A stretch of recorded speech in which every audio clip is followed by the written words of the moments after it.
Hola, ¿qué tal? Bienvenidos. Este es su programa El Nuevo Rumbo de México, transmitido en Pulso Sur, Covadonga Medios. Es un placer saludarles. Gracias por estar con nosotros. Y como siempre, un honor, un gusto compartir mesa aquí de diálogo con el doctor Francisco Rosado May. Y tenemos un invitado de lujo, Francisco. Por favor, preséntalo. Bueno, ha sido miembro del Sistema Nacional de Investigadores Nivel 1 por alrededor de 20 años. Y actualmente es profesor en la Universidad de Quintana Roo, bueno, ya desde casi unos 25, 26 años, si mal no recuerdo, pero por decisión propia, y esto es muy interesante y quiero enfatizarlo, el doctor Ramos da cursos de licenciatura a los muchachos de los primeros semestres. Esto para mí es altamente significativo porque implica que los estudiantes entrando a la universidad están recibiendo profesores del nivel y la calidad del doctor Ramos, quien ha sido profesor visitante en muchas universidades en Sudamérica y en Asia.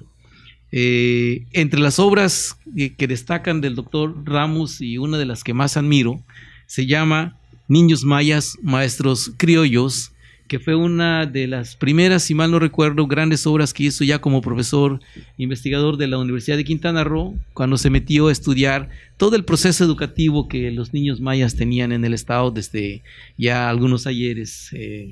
Doctor, muchísimas gracias, bienvenido a este programa.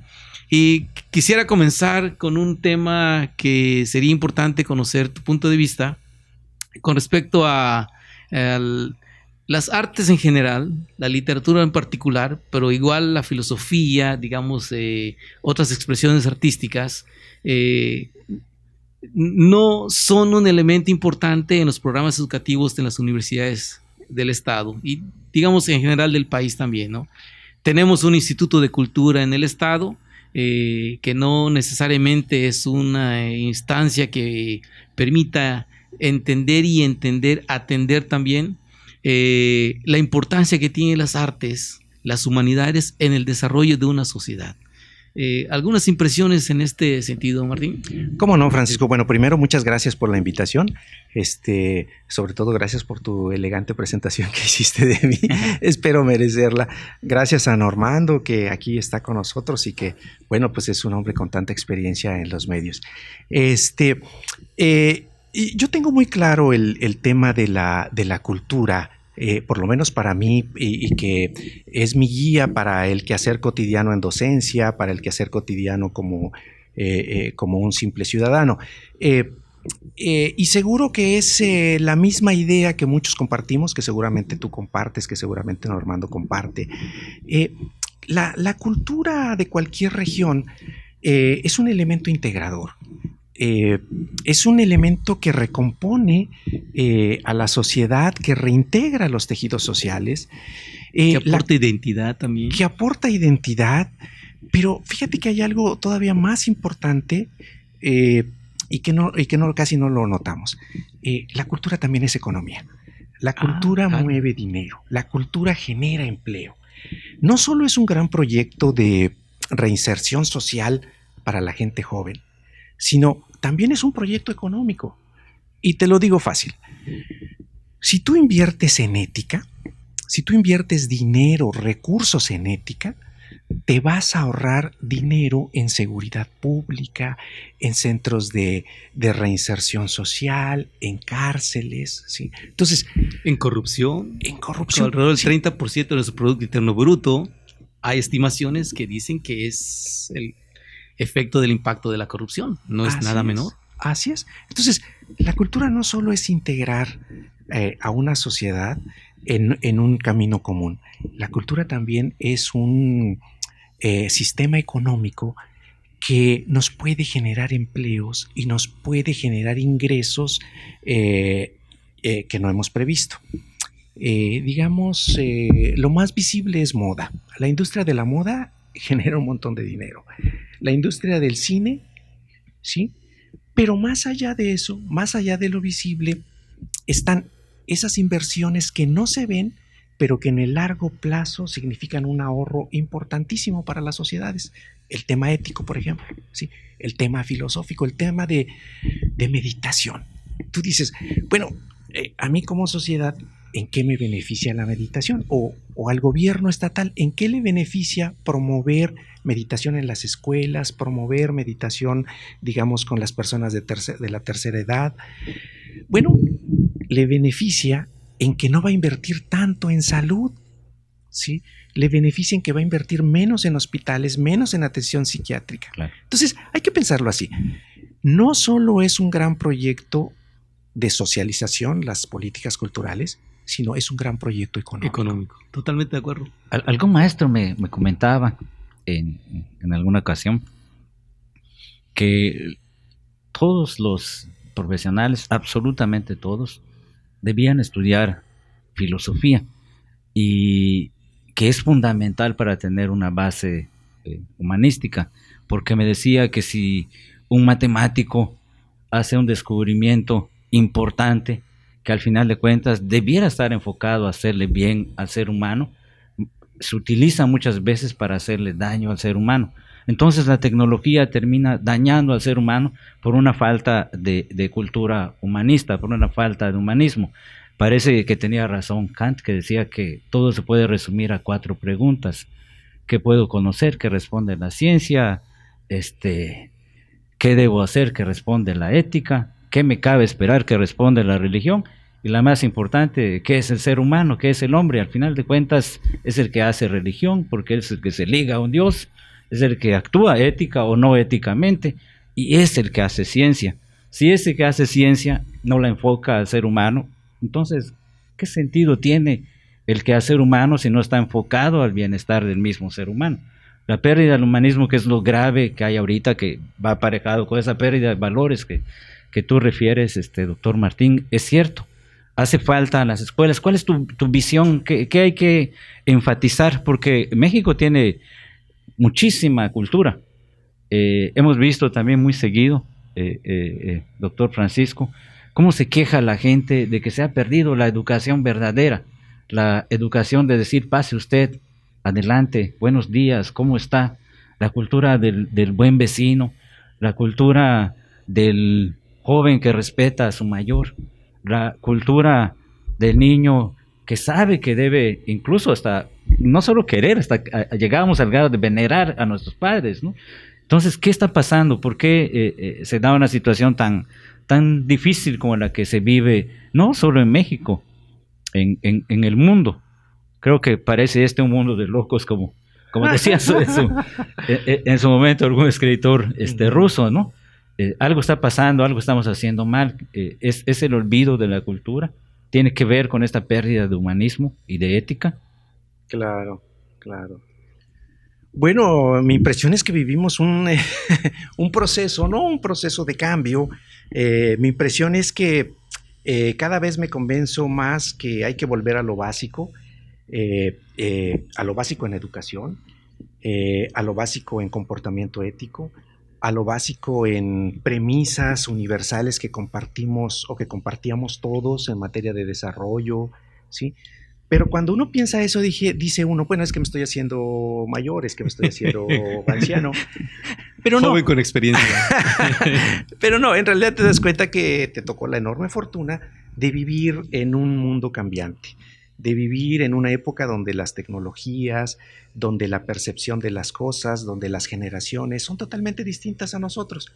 Pero justo las políticas culturales y justo la cultura en general nos permite compartir ciertas cosas con esta generación que, por ejemplo, hoy entra a la universidad, o con esta generación que hoy está entrando a primer año de primaria. Hay ciertas cosas que nos tienen que identificar con ellos, ¿sí? Hay ciertos valores que tenemos que compartir con ellos y hay otros que no, ¿sí? Por la natural diferencia entre generaciones.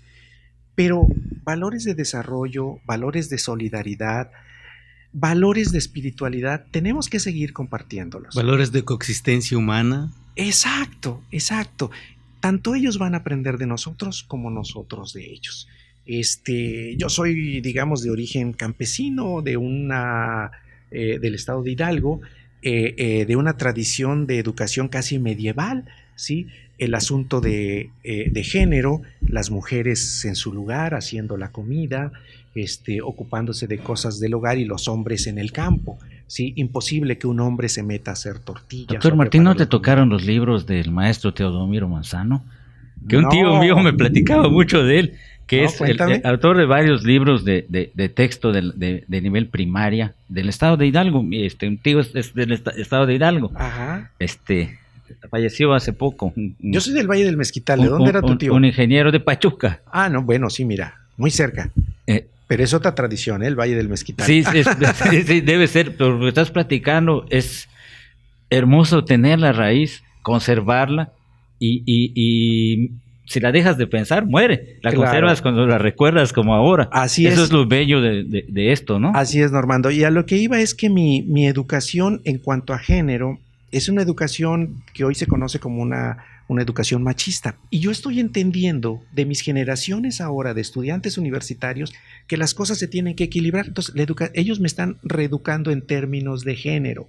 A mucha gente como mi generación seguramente te pasa lo mismo, seguramente a ti también, nos educaron en otra visión. Con los parámetros. En otra visión, con otros parámetros. Y nosotros entendemos, yo cuando platico con mis hijas, yo cuando platico con mis estudiantes, me doy cuenta, tienen razón. No nos hemos portado apropiadamente con ustedes, no les hemos dado los derechos que a ustedes les corresponden, tienen razón, pero eso me ha costado años entenderlo, ¿sí? Bueno, entonces, a lo que voy es que, aunque somos de generaciones distintas, debemos compartir ciertas cosas. El diálogo, ¿sí? La idea de dar lo mejor de uno mismo porque esperamos de los demás lo mejor de ellos, ¿sí? Entonces, hay una serie de elementos culturales, hay una serie de elementos espirituales, hay una serie de elementos de valor filosófico, de valor literario, de valor histórico que sí debemos compartir. Y esos valores se transmiten, se cultivan, no necesariamente en los cursos de ciencia. Por eso necesitamos cursos de humanismo, de filosofía, de ética, porque nos dan la posibilidad entonces de explorar esos elementos que no se exploran exactamente como tales en la biología, en la química, en la física, en las matemáticas, ¿no? Entonces, cuando tenemos una formación que ofrecemos a los estudiantes integral desde el punto de vista de ciencias y humanidades, podemos crear un mejor espacio de convivencia para nuestra sociedad. Y lamentablemente, yo siento que a veces los sistemas educativos descuidan la importancia que tiene las humanidades. Recuerdo todavía cuando se creó la carrera de humanidades en la Universidad de Quintana Roo, uno de los argumentos que... Es verdad, tú eras rector, ¿verdad? Sí, claro. Cuando se aprobó. Sí, claro. Uno de los elementos que me permití esgrimir y afortunadamente tuvo eco fue de que en adición a las ventajas económicas que puede traer las humanidades en general, las artes, a una sociedad, pues también las humanidades dan la oportunidad a los científicos para pensar diferente.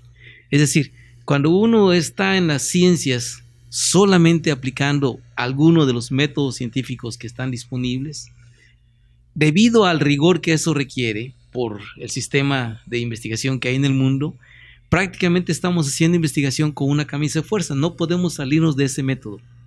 Sin embargo, las humanidades no tienen una forma de trabajo tan estricta, tan estática, por así decir, que tienen las ciencias. Hay una mayor flexibilidad de pensamiento, hay una mayor flexibilidad de creatividad. Y cuando una persona que hace ciencias, y por eso hay una correlación muy importante entre los científicos que realmente innovan, crean, que de alguna forma cultivarnos la música o el baile o la poesía o la escritura, ese hecho de entrar a las artes abre en la mente un espacio que da más oportunidad a la creatividad que no lo da exclusivamente el ejercicio de la ciencia. Entonces, las humanidades deberían de estar presentes en nuestra formación, claro, de todas las personas, siempre, y todas junto con las vidas. ciencias. Así es. En todos los niveles, ¿no? En todos los niveles. Sí, creo que es importante, mencionaba el doctor Martín, que de la espiritualidad, y hay que distinguir, porque la mayoría de la gente cree que no puede haber espiritualidad sin religión, y es una total mentira. La espiritualidad no está casada únicamente con las religiones. Incluso el mismo Papa actual, el argentino Bergoglio, Francisco I, lo dice con mucha claridad, que hay gente que incluso puede ser atea y que tiene más espiritualidad que un católico. Así es. Que un profesante de la religión, que acude todos los días a misa, que rezan el rosario, y lo dice él con toda claridad, y que pueden ser inclusive personas más humanas, y en última instancia la religión también tiene en su centro un humanismo, ¿no? Si no le haces el bien a tu prójimo, al final de cuentas todas lo tienen, simplemente no funcionas o estás actuando de manera impropia, de manera inadecuada, ¿no? La ética o la moral de las religiones también, pero es bien importante eso, distinguir que lo que comentabas, Francisco, es fundamental, y es caminar hacia una espiritualidad también, una espiritualidad que se ha perdido. Quizás, como dice el expresidente uruguayo Pepe Mujica, lo que hicieron de nosotros simplemente es sujetos consumidores.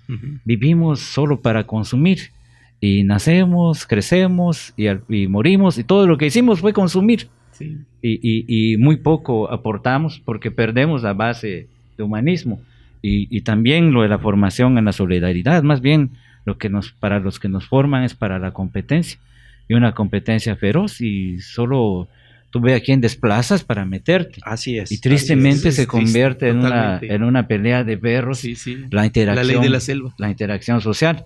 Pero volviendo a esto de la espiritualidad, ¿no tendrá eso que ver la falta de humanismo con esta generación tan terriblemente corrupta que ha habido en casi todo el mundo, pero sobre todo vamos a aterrizarlo en México, en el que,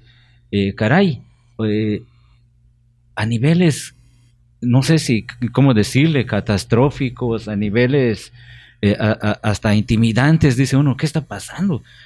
Cero nacionalismo, bueno, ni sentido común tienen, es robar con una rapacidad que parece que no tiene ningún freno. No hay ningún freno ético, parece que no hay conciencia. Un cinismo increíble, brutal, ¿no? Como si nunca no tuvieran conciencia, como si nunca se rasuraran los que son varones y se vieran la cara, ¿no? Como que no hay conciencia. ¿Qué ha pasado con esa pérdida de conciencia? ¿Creen que tiene que ver con esto? Bueno, yo quisiera poner otra dimensión también a esta discusión. Por ejemplo, hace algunos días hubieron algunos anuncios ocultos a nivel nacional, pero muy importantes, en Michoacán, en Guerrero y en Oaxaca, en Chiapas.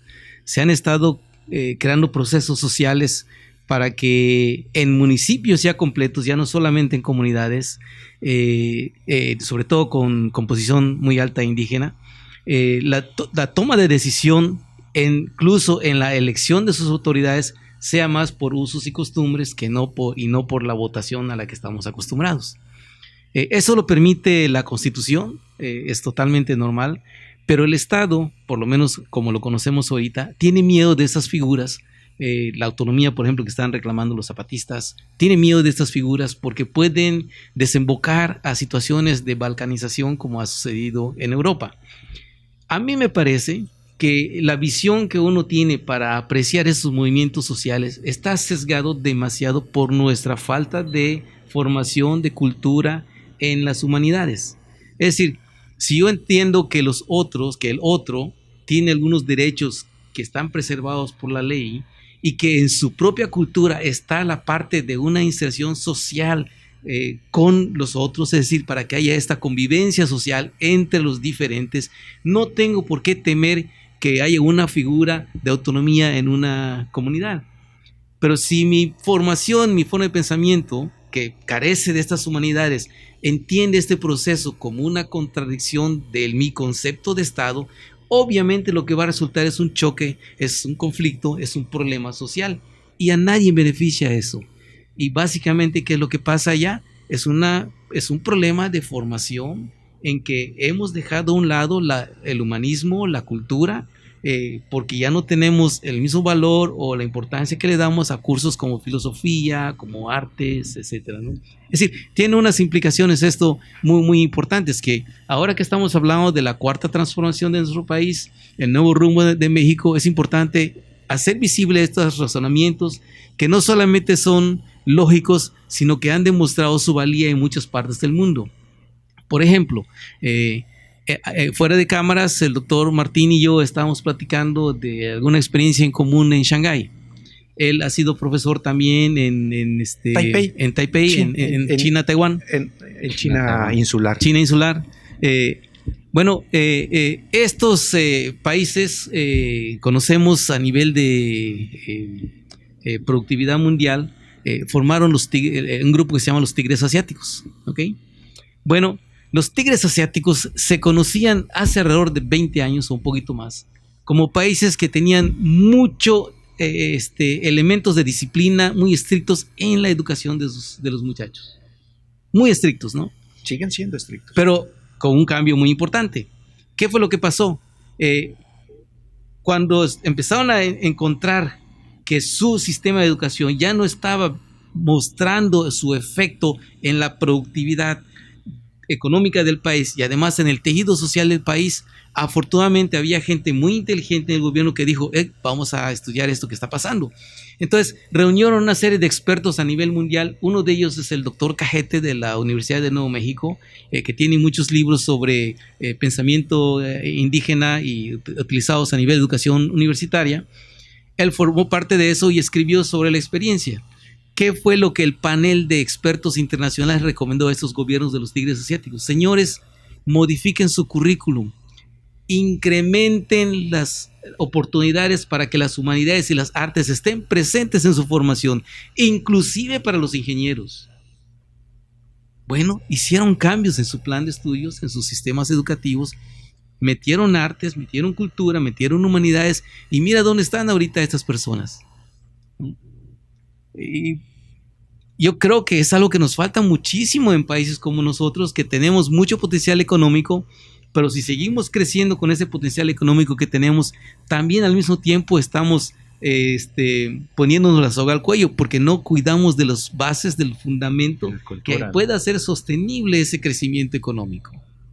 ¿Cuál sería tu reacción, Martín? Totalmente de acuerdo con lo que dices, Francisco. Bueno, lo viviste, ¿no? Estuviste allá. Lo mismo con lo que dice Normando. Recuerdo particularmente las clases de caligrafía, Francisco, caligrafía tradicional. ¿Sí? ¿Cómo no? Como una forma de desestresarte, hacer los caracteres chinos tradicionales, de desestresarte, de meditar sobre lo que vas a hacer como abogado, como ingeniero, como lo que quieras, como conductor de un programa. Entonces, como un ejercicio espiritual, ¿sí? Y a la vez físico, de hacer determinados caracteres de caligrafía china tradicional, ¿sí? Pero vayamos a la dimensión de Quintana Roo. Finalmente, Asia es súper interesante, tenemos un montón de cosas que aprender, pero son otro mundo, que no sé cuándo vamos a alcanzar. Pero para dimensionarlo con Quintana Roo, a mí me gustaría seguir este proceso de reflexión que estás marcando, Francisco, de cómo a partir de las artes, a partir de las humanidades, podemos dar soluciones creativas a conflictos sociales, que es el camino que tú estabas inaugurando con tu pensamiento, lo mismo Normando. Lo que vemos en Quintana Roo, por ejemplo, es que hay mucha creatividad artística. Tenemos poetas premiados nacional e internacionalmente, ¿no? Poetas que han recibido premios de España, que han recibido premios nacionales, que han ganado concursos continentales. ¿Qué significa? Significa que hay una creatividad en la literatura reconocida internacionalmente.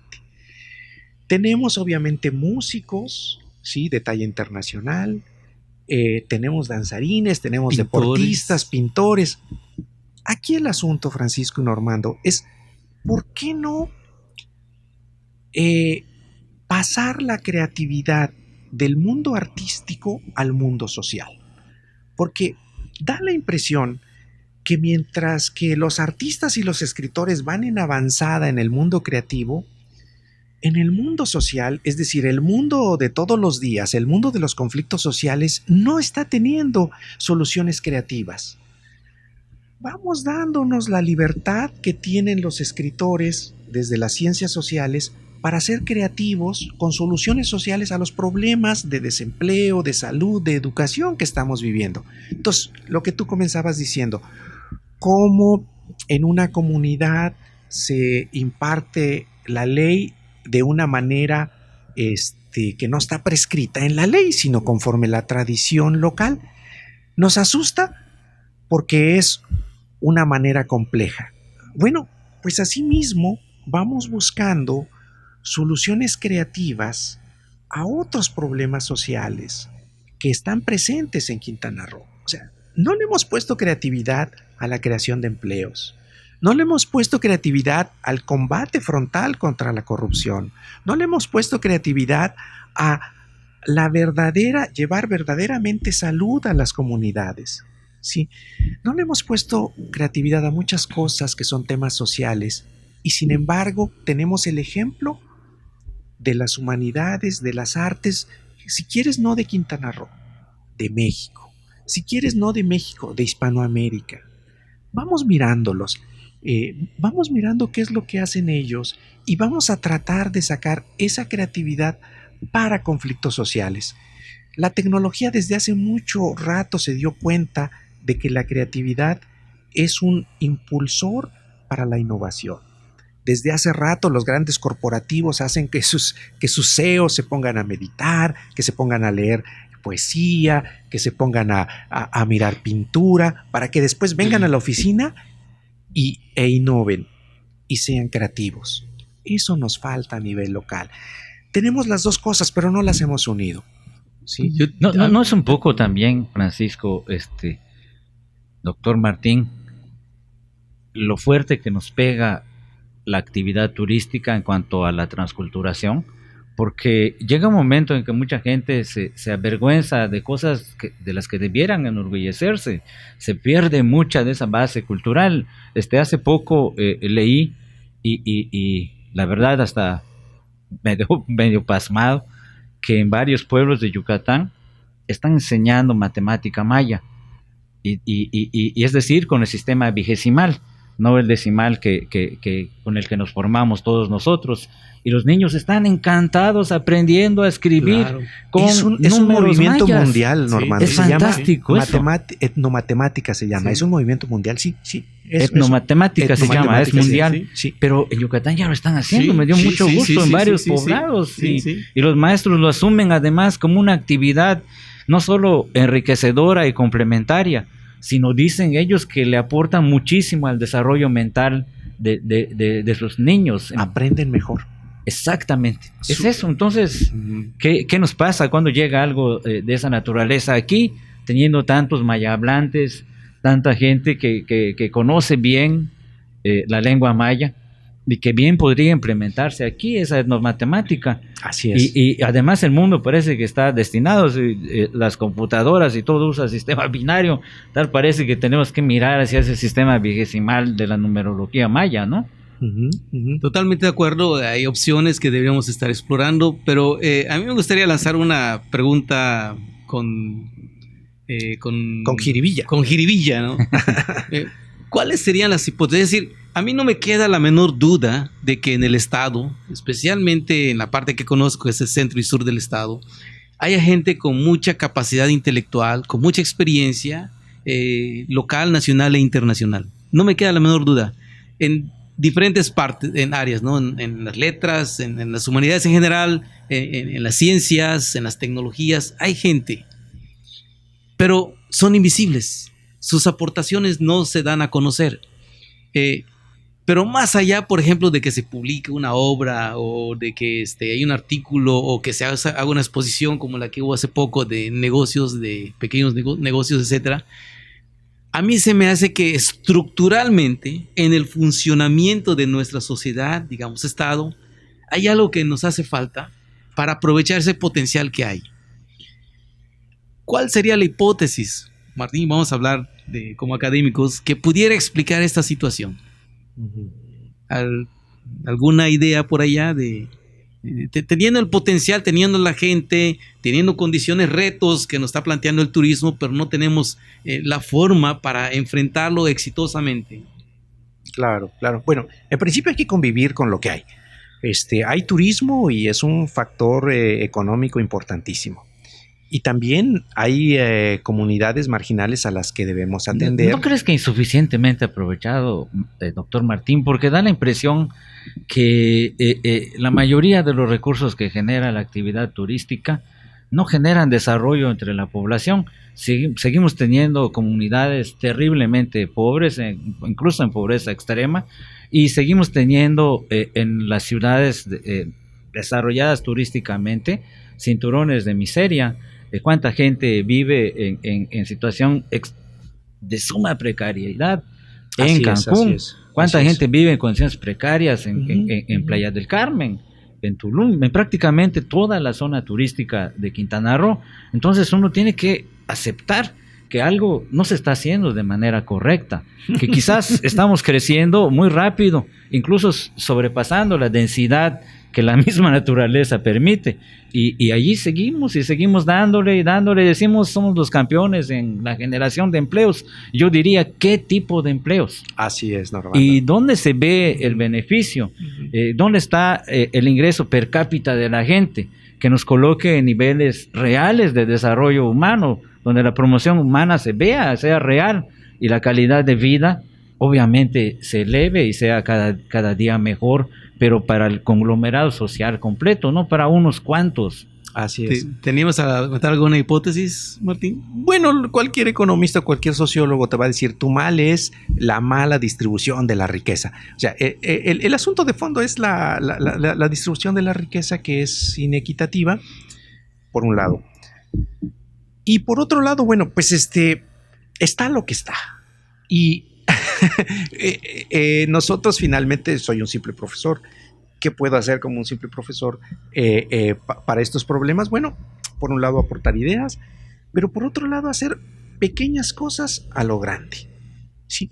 Entonces, ¿cuáles son esas pequeñas cosas a lo grande? Bueno, hoy por hoy, la única manera de ascenso social, de mejorar la distribución de la riqueza en una región, sigue siendo la educación, ¿sí?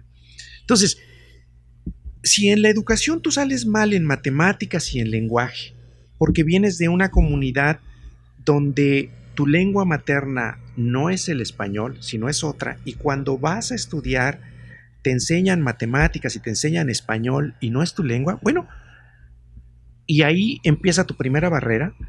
Bueno, pues para eso hay etnomatemáticas, para que estés al mismo nivel que los demás, ¿sí? Te están enseñando con tu propio sistema, ¿sí? Y resulta que tu problema no era aprender matemáticas, era problema del profesor que te lo estaba enseñando de manera equivocada, ¿sí?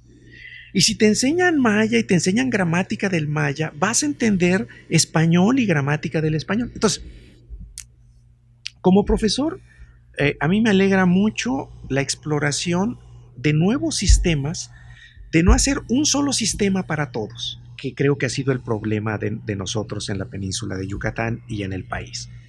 Queremos con un mismo sistema que todos accedan a la educación media y a la educación media superior y a la universidad. No, este país está lleno de comunidades, de diversidad, y tenemos que hacer ese tipo de exploraciones que han hecho en Yucatán.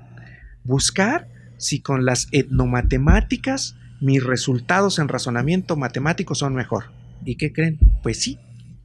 Subieron increíblemente las evaluaciones de los niños rurales que trabajan con etnomatemáticas. A un niño urbano, no, a lo mejor no le tienes que enseñar con ese método, ¿sí? Pero en la ruralidad, hoy por hoy, funcionan las etnomatemáticas, ¿sí? Y es un movimiento mundial ahora, ¿sí? Aprovechando tu línea de pensamiento, vino a mi mente otra hipótesis. Y la hipótesis descansa en el hecho de que todas las acciones que hacemos, y me estoy ubicando en un campo de la filosofía, todas las acciones que hacemos, las decisiones que tomamos, están alineados con una forma de visión del mundo que tenemos, con los paradigmas que guían nuestras acciones. O sea, parto de ese supuesto. Asumiendo que ese supuesto es correcto, a mí me parece que los tomadores de decisiones, que son los que diseñan las leyes y que son los que toman las decisiones para el manejo de los recursos económicos, para el ingreso de los recursos económicos, para la distribución de los recursos económicos, me parece que deberían de revisar cuáles son las bases, cuáles son los paradigmas que están guiando sus decisiones, sus acciones. Y esto también lo tenía que hacer a la luz de los indicadores que hay. Es decir, ciertamente estamos ubicados como país en el 6º lugar a nivel de turismo, pero ciertamente tenemos alrededor de la mitad de la población del país en pobreza y un porcentaje muy alto en extrema pobreza. Entonces, algo no está fluyendo allá. Y eso que no está fluyendo, yo creo que responde a una visión, y esta visión del mundo que tiene responde a una formación que tienen estas personas. Si nosotros revisamos, por ejemplo, los antecedentes académicos de los que están a nivel de gobierno, podríamos tener una idea de qué es lo que por qué estamos como estamos, ¿no?